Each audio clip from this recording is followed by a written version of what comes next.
The Chennai Shopping Mall Shravana Sambaram KG Sale Nakshi Jewelry Mela Flat 50% off.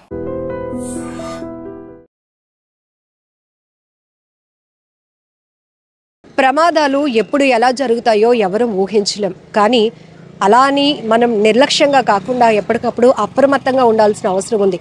Social మీడియాలో మనం అనేక ప్రమాద దృశ్యాలు చూస్తున్నప్పుడు త్రుటిలోనే ఆ ప్రమాదం నుంచి తప్పించుకున్న వాళ్ళని చూస్తున్నాం. త్రుటిలోనే క్షణాల్లో ప్రమాదం బారిన పడి ప్రాణాలు పోగొట్టుకున్న వాళ్ళని చూస్తున్నాం. ఇప్పుడు పార్వతీపురం మన్యం జిల్లాలో మక్కువలో ఒక బాధాకరమైన ఘటన. ఆడుకుంటూ ఉన్నటువంటి 1 year పాప మెట్లపై నుంచి దొర్లుకుంటూ కింద పడి ప్రాణాలు పోగొట్టుకుంది. సో తల్లిదండ్రులు అయితే కేజీహెచ్ దగ్గర ఉన్నారు. ఆ పాపను కోల్పోవడంతో కన్నీటి పర్యంతం అవుతున్నటువంటి పరిస్థితి. కానీ ఏదో రకంగా వాళ్ళతో మాట్లాడించడానికి ఒప్పించాం. ఎందుకంటే ఇలాంటి నిర్లక్ష్యం ఇంకొకరు చేసి ప్రాణాలు పోగొట్టుకోకూడదు. పిల్లలు అనేటప్పటికీ అది ఏది ప్రమాదమో ఏది మంచో వాళ్ళకి తెలియదు. అనుక్షణం వాళ్ళని కాపాడుకోవాల్సిన బాధ్యత మనపైనే ఉంటుంది. జస్ట్ అందరికీ ఒక అవేర్నెస్ కల్పించాలనే ఉద్దేశంతోనే ఆ తండ్రితో మాట్లాడే ప్రయత్నం చేస్తున్నాం. మీ పేరండి? దామోదర్ మేడం. ఎంతమంది పిల్లలు మీకు? 2 పాపలు మేడం. ఏమైంది? పాప ఎలా పడిపోయింది? ఆడుకుంటుంటే 2 పాపలు మెట్లు ఎక్కారండి. చిన్న పాప ఎంత వయసు? 4 years అండి. చిన్న పాప స్లిప్ అయిపోయి కింద పడిపోయింది. తలకి ఇక్కడ హోల్ పడ్డది. హోల్ పడితే హాస్పిటల్కి తీసుకొస్తే ఒక 2 days అబ్జర్వేషన్లో ఉంచారు.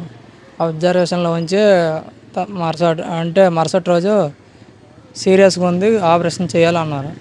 ఆపరేషన్ చేస్తే బతుకుతుందో లేదో తెలియదు అన్నారు. ఆపరేషన్ చేసిన తర్వాత స్ట్రోక్ వచ్చేసి అయ్యో, ఆపరేషన్ చేసిన తర్వాత స్ట్రోక్ వచ్చింది. అబ్బో, 1 సంవత్సరం పాప అంటే అసలు తట్టుకునే పరిస్థితి కూడా లేదు. అవునండి. ఆ టైంలో అంటే చూసుకోలేదా ఏంటి? అసలు మెట్లలో ఎక్కేసి పెద్ద పాప ఆడుకుంటుంది అనేసి చిన్న పాప బంగారుకొని వెళ్ళిపోయిందండి. నేను చూసుకోలేదు. పాప పేరండి? ప్రణతి. ఇంట్లో ఆ సమయంలో ఎవరు లేరా? నేను ఒక్కడనే ఉన్నానండి. మా మిస్సెస్ పనికి వెళ్ళారు. కానీ చాలా దారుణం జరిగింది. ఇంకొకరికి ఎవరికి ఇలాంటివి జరగకుండా పెద్దయినా మీరు చెప్పండి. జనరల్గా పిల్లలకి ఏవి తెలియదు, ఏది ప్రమాదమో. కొన్నిసార్లు అలా బంగురుకుంటూ పాకుతున్న పాములు కూడా వాళ్ళు పట్టేసుకుంటారు. వాళ్ళకి ఏది ప్రమాదమో తెలియదు. అంతే కదమ్మా. మరే ఇప్పుడు ఎక్కుతుండగా బాత్రూమ్ నడుముతున్నాడు, 2 ఎక్కిపోయారు. పైకి ఎక్కిపోయి చిన్నపాప 9 మెట్ల నుంచి జారిపోయి పడిపోయింది. దాని అంతా అది పడిపోయింది. బుర్రకి దెబ్బ తెలిసింది బాగా. దెబ్బ తేలడము ఇదనమాట. మరి విజయనగరం తీసుకెళ్ళాం. విజయనగరం అప్పటి ఇక్కడ తీసుకెళ్ళాం. చనిపోయింది. బుర్ర ఆపరేషన్ చేశారు, చనిపోయింది. ఆపరేషన్ చేసిన మరి లేదు, ప్రయోజనం లేకపోయింది. అదనమాట.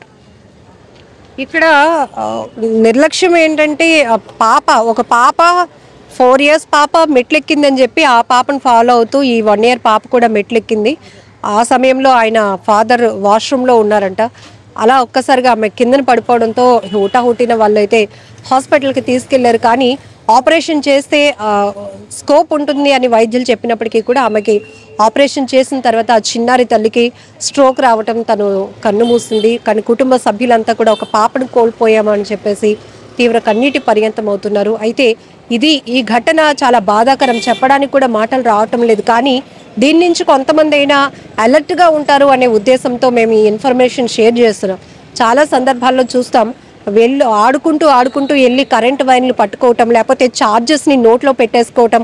పిల్లలు కాబట్టి వాళ్ళకి ఏది ప్రమాదమో ఏది మంచి అన్నది ఇంకా తెలీదు, తెలుసుకునే వయసు కూడా రాదు. కానీ పిల్లల్ని చాలా కంటికి రెప్పలా చూసుకోవాల్సిన బాధ్యత తల్లిదండ్రులదే. ఎందుకంటే ఆ సమయంలో ఇక 1 year ఒక 5 years వచ్చే వరకు కూడా దీని జోలుకు మీరు వెళ్ళకూడదు అంటే వాళ్ళు అర్థం చేసుకునే పరిస్థితి కూడా ఉండదు. సో సోషల్ మీడియాలో కూడా మనం చాలా ప్రమాదాలు చూస్తున్నాం. పిల్లల పైన ఫ్రిడ్జ్లు పట్టుకొని డోర్స్ పట్టుకొని లాగి ఆడుతూ ఉంటే ఫ్రిడ్జ్లు వచ్చి పిల్లల పైన పడిపోవటం, లేకపోతే ఆ కరెంటు ప్లగ్స్లోకి వెళ్ళి వాళ్ళు ఆ సాకెట్స్లో చేతులు పెట్టేస్తూ ఉండటం, టీవీలు మీదకేసేసుకోవడం, ఇలాంటివి చాలా ప్రమాదాలు చూస్తాం. ఎక్కువ శాతం కరెంటు ప్రమాదాలు ఎక్కువ చూస్తూ ఉంటాం. అలాగే హౌసెస్ దగ్గర అయితే ఇంటి దగ్గర ఏదైనా మెట్లుంటే పిల్లలకు తెలీదు, పైకి పెద్దవాళ్ళు వెళ్తున్నారని వాళ్ళని అనుసరిస్తూ వాళ్ళు కూడా వెళ్ళిపోతూ ఉంటారు. ఒక్కసారిగా వాళ్ళు కిందకి దొండ్రుకొని వచ్చేసి పడిపోవడం వల్ల బలమైన గాయం ఆ పాపకి తగలడం వల్ల 1 year పాప ప్రాణాలు కోల్పోయిన చాలా బాధాకరమైన ఘటన.